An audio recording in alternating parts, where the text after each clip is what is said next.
Bora fazer um vídeo falando sobre quem se saiu melhor após os resultados trimestrais das petroleiras. Vamos fazer um comparativo e no final quero falar sobre os dividendos e a minha opinião pessoal. Qual seria a melhor para aporte hoje? Olá pessoal, meu nome é Rafael. Quem já conhece o canal, dá um like já na confiança e se você não conhece, inscreva-se no canal porque me ajuda muito. E antes de mais nada, gostaria de fazer um agradecimento aos inscritos, em especial ao Londrina, que mandou essa sugestão de vídeo sobre o embate entre as petroleiras. E peço para que você comente já aqui no vídeo, porque acaba dando engajamento, e sobre algum tema, algum detalhe, porque vocês acabam me dando ideias e sugerindo algumas coisas que eu não tinha pensado. E antes de mais nada, apenas para apresentar para vocês, hoje detém apenas 3 petroleiras na minha planilha pessoal, que é a PetroRecôncavo, a Petrobras e a Vibra Energia. Porém, a Vibra Energia, não vou falar sobre ela hoje, principalmente porque ela é mais uma distribuidora do que uma petroleira em si. E se vocês quiserem que eu faça um vídeo falando apenas sobre a Vibra Energia, comenta aqui embaixo que eu faço um especial só para ela. Outro detalhe interessante é que hoje a PetroRecôncavo detém um valor de mercado de 3,2 bilhões, enquanto a Petrobras é uma das maiores do Ibovespa, com um valor de mercado de 423 bilhões. Ou seja, a Petrobras é mais de 140 vezes maior do que a PetroRecôncavo. E eu gosto sempre de mostrar esse gráfico que relaciona o preço do barril do petróleo versus a cotação das petroleiras. Então percebam que o petróleo encontra-se no gráfico em azul, a Petro em verde, a Vibra Energia em vermelho e a PetroRecôncavo em laranja.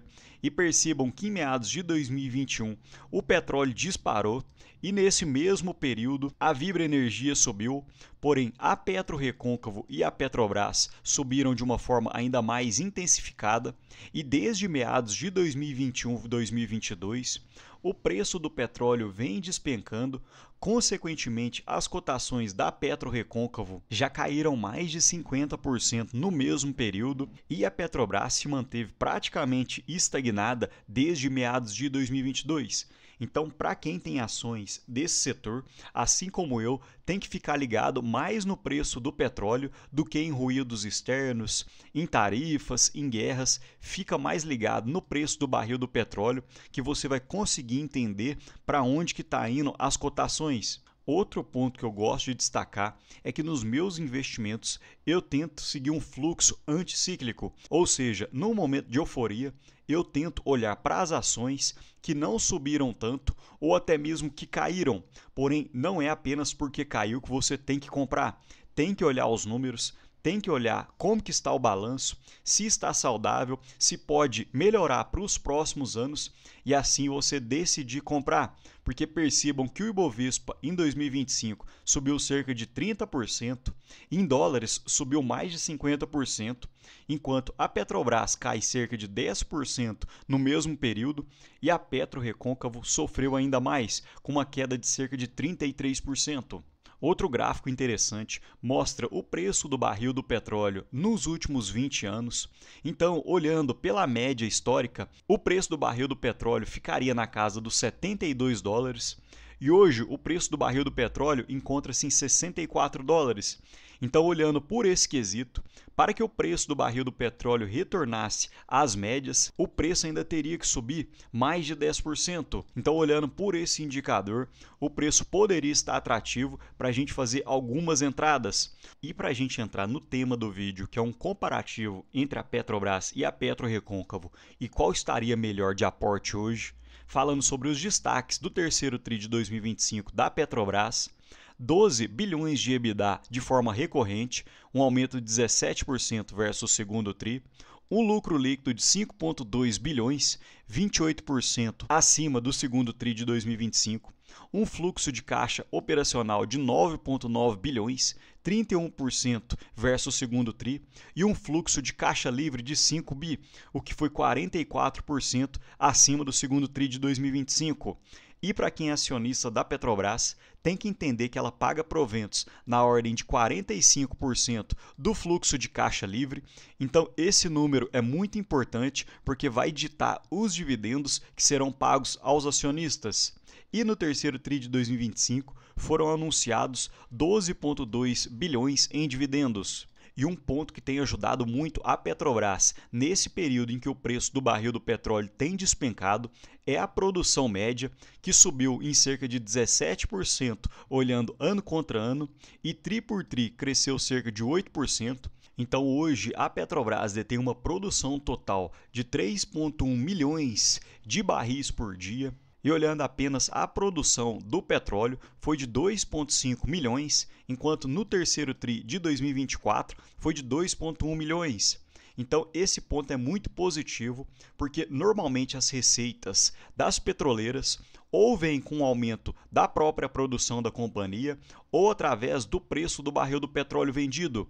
Então, no momento em que o preço do barril do petróleo está caindo, a Petrobras tem conseguido aumentar a produção, consequentemente melhorando seus números. E sobre os números financeiros da Petrobras, o EBITDA ajustado aumentou em cerca de 17% TRI por TRI, o lucro líquido uma alta de 28% e o fluxo de caixa operacional em 31%. E no mesmo período, o preço do barril do petróleo caiu cerca de 2%. Então, a Petrobras conseguiu melhorar todos os seus números acima das expectativas do mercado num cenário extremamente desafiador. E esse é um slide muito interessante, principalmente porque muitos investidores da Petrobras ficam com receio da empresa começar a investir em negócios que não são o foco da companhia, que não são o principal, assim como ocorreu em meados de 2015, mas parece que isso não vem ocorrendo nos últimos anos, porque hoje praticamente 85% dos investimentos são para exploração e produção, e esse é o principal da companhia, é o core, enquanto cerca de 15% dos investimentos foram para outros negócios, e os investimentos totais somaram 5,5 bilhões de dólares. Outro ponto é que o endividamento da Petrobras vem aumentando, porém, na minha percepção, ainda encontra-se controlado, porque a dívida líquida saiu em 2022 de 41 bilhões para atualmente na faixa dos 59 bilhões de forma líquida, e a alavancagem saiu de meados de 1,1 e atualmente chegou em 1,53. Porém, percebam que em apenas um ano e meio de fluxo de caixa operacional, a Petrobras já conseguiria quitar totalmente a sua dívida. Então, eu ligaria um sinal de alerta se a alavancagem da Petrobras passasse de 2, 2,5. Isso já me daria um sinal de alerta, mas em 1,5, na minha opinião, ainda é muito controlado. E falando sobre proventos, a Petrobras ainda tem 2 proventos para quem tiver com as ações em carteira no dia 22 de dezembro, no valor de 47 centavos, e eles serão pagos em 2 parcelas, em fevereiro e em março, e esse dividendo representa na cotação atual cerca de 2,8%. E os próximos proventos da Petrobras devem ser apenas para 2026, visto que a Petro paga 8 vezes por ano, mas todo o dividendo da Petro é parcelado, então normalmente são anúncios trimestrais. E a Petrobras surpreendeu o mercado, visto que desde que ela soltou seus resultados, a ação subiu cerca de 10%. Então o mercado gostou e se surpreendeu quando a gente olha as expectativas. E sobre a PetroRecôncavo, que eu já quero adiantar que ela surpreendeu o mercado, porém foi de forma negativa. Nós vamos falar um pouco mais sobre isso nos slides, mas pegando um pouco dos destaques, a receita líquida ficou praticamente pareado TRI por TRI e de forma acumulada um aumento de apenas 1%. O EBITDA caiu em cerca de 6% e no acumulado de 2025, cerca de 7% de queda. O lucro líquido, uma queda bem acentuada de cerca de 49% versus o segundo TRI de 2025, enquanto na ótica acumulada o lucro aumentou em cerca de 45% e o endividamento hoje da PetroRecôncavo fica em cerca de uma vez a dívida líquida sobre o EBITDA. E olhando na ótica operacional, a produção ficou em cerca de 26 mil barris por dia, o que foi uma queda de 3,4%, e no acumulado dos 9 meses de 2025, um aumento de 2,6%. E percebam a magnitude da diferença da Petrobras para a PetroRecôncavo.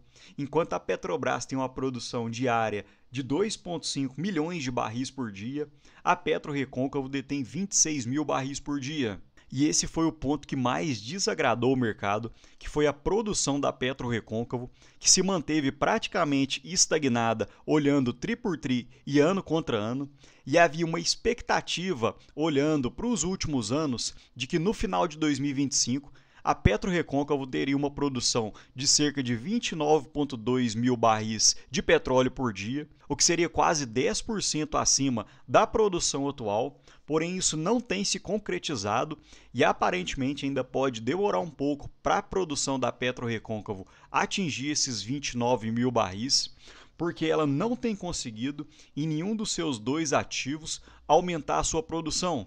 Apesar dos esforços de implementação de injeção de água, isso não tem sido suficiente para poder recompor a produção. Consequentemente, você tem uma receita líquida pressionada, porque com o preço do barril de petróleo diminuindo e a sua produção também diminuindo, você acaba tendo menos receita.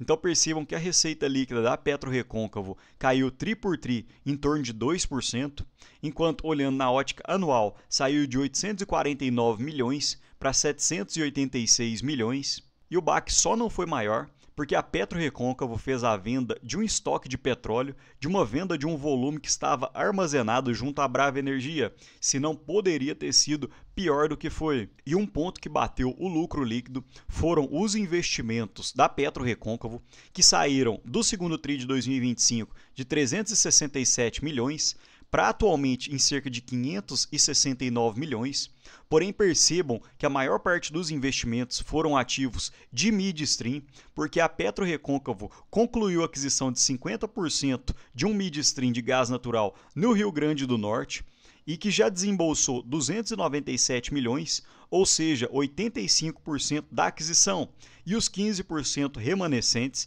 devem ser pagos de forma fracionada.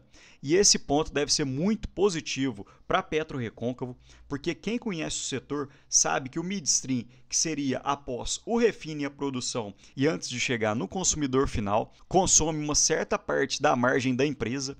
Então, com isso, a PetroRecôncavo poderia melhorar as suas margens, consequentemente aumentando o lucro líquido. Outro detalhe é que provavelmente esses investimentos não terão para os próximos trimestres e isso poderia melhorar ainda mais os dividendos para os acionistas. E um indicador que eu gosto muito de olhar quando eu estou falando das petroleiras é o custo de extração.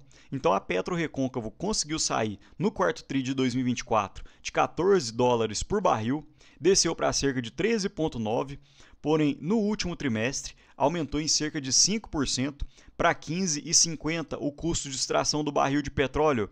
Para se ter ideia, a Petrobras tem um custo de extração na casa dos 6 dólares. E isso foi principalmente causado pela redução da produção e o efeito do dólar, além do aumento dos custos de integridade e ativos e reparos de poços, visto que a PetroRecôncavo, no último trimestre, teve que fazer algumas paradas, algumas manutenções de emergências, porém ela conseguiu já restituir esses poços e eles já estão com boa produção. E alguns pontos positivos foram a diminuição dos royalties pagos devido à redução do dólar, a diminuição do valor pago em midstream e compra de gás e também a diminuição de custos com pessoal e consultorias. E o mesmo que aconteceu com a Petrobras vem acontecendo com a PetroRecôncavo, principalmente por causa dos investimentos que têm sido feitos. A alavancagem da companhia aumentou de 0,69 em 2023 para atualmente em uma vez, porém a PetroRecôncavo fez um ótimo trabalho quando a gente olha o custo médio da dívida ao ano,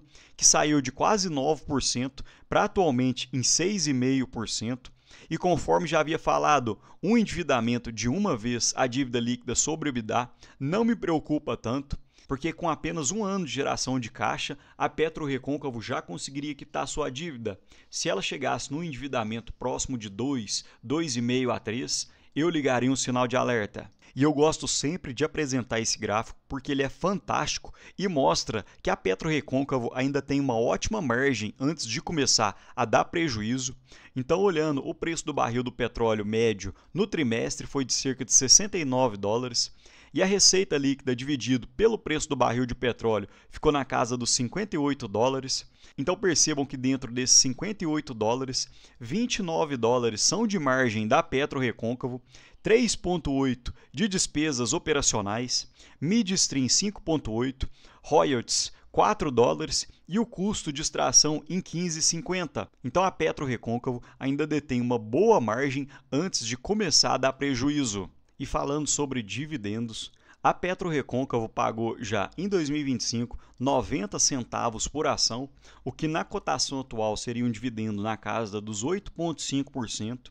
E normalmente a PetroRecôncavo paga 2 proventos ao ano, um no meio do ano e outro mais para o final. Porém, pode ser que para 2025 a PetroRecôncavo não repita isso, porque percebam que em 2024, nos resultados do terceiro trimestre, a PetroRecôncavo já anunciou uma distribuição de proventos no dia 7 de novembro, porém não houve nenhum outro fato relevante falando sobre a distribuição de dividendos. Então, como as margens da PetroRecôncavo têm sido mais pressionadas, pode ser que para 2025 ela segure um pouco mais os dividendos do final do ano. E ao contrário da Petrobras, o mercado não gostou nada do terceiro TRI de 2025 da PetroRecôncavo, visto que desde que divulgou os seus resultados, a PetroRecôncavo já caiu cerca de 10%. E conforme já falei, no ano a PetroRecôncavo já cai mais de 30%. E para finalizar um comparativo final, e também vou dar minha opinião pessoal, hoje olhando pelo indicador de preço sobre lucro, ambas encontram-se praticamente iguais. Preço sobre valor patrimonial, a PetroRecôncavo estaria mais barata nesse quesito. O EV sobre EBITDA, PetroRecôncavo também mais barata, assim como o EV sobre EBIT. Lembrando que esse indicador, quanto menor, mais barato estaria. Dividend yield da Petrobras encontra-se em 15%, enquanto da PetroRecôncavo em 8%. Porém, esses dividendos ainda calculam dividendos do ano passado. Para 2025 completo, a Petrobras deve pagar cerca de 10% de dividendos. Porém, mesmo assim, a Petrobras ainda seria melhor nesse quesito. A margem EBITDA e a margem líquida da PetroRecôncavo hoje encontram-se melhores. O endividamento da PetroRecôncavo ainda é menor, em torno de uma vez, enquanto da Petrobras encontra-se em 1,5. O ROI da Petro é melhor, o crescimento de receitas dos últimos 5 anos da PetroRecôncavo é melhor, enquanto os lucros da Petrobras aumentaram em 65%. E como a PetroRecôncavo fez o seu IPO em 2021, no site não encontra-se o crescimento dos lucros. E falando um pouco mais sobre a minha opinião pessoal, se você quer dormir um pouco mais tranquilo, eu ficaria com a Petrobras, visto que é uma empresa maior, mais sólida, você tem uma previsão maior do que vai acontecer para os próximos anos e também existem diversas travas administrativas que a Petrobras não consegue tanto, igual acontecia em 2015, de fazer investimentos fora do comum, coisas extraordinárias. Então, para dormir um pouco mais tranquilo, eu ficaria com a Petrobras. Mas se você quer um pouco mais de risco, buscando um pouco mais de retorno, a PetroRecôncavo pode ser uma boa opção, visto que é uma small cap, então ainda teria um poder de duplicar, triplicar num curto espaço de tempo, enquanto a Petrobras já detém um valor de mercado muito alto, o que fica um pouco mais difícil de você tentar duplicar ou triplicar de tamanho. Justamente por isso, a Petrobras acaba pagando dividendos melhores, enquanto a PetroRecôncavo muitas vezes prefere reinvestir na própria empresa. Então, para quem está buscando um pouco mais de risco, eu ficaria com a PetroRecôncavo, enquanto a Petrobras traz um pouco mais de segurança para poder dormir tranquilo. E hoje, na minha carteira de ações, eu detenho a Petrobras, mas como falei no início, no meu radar de ações, mantenho as duas, porque acredito que ambas hoje estão em bons preços. Mas me conta aqui, pessoal, você tem alguma petroleira dentro da sua carteira? Comenta aqui embaixo no vídeo que ajuda no engajamento. No mais, deixo um ótimo dia para vocês e um abraço.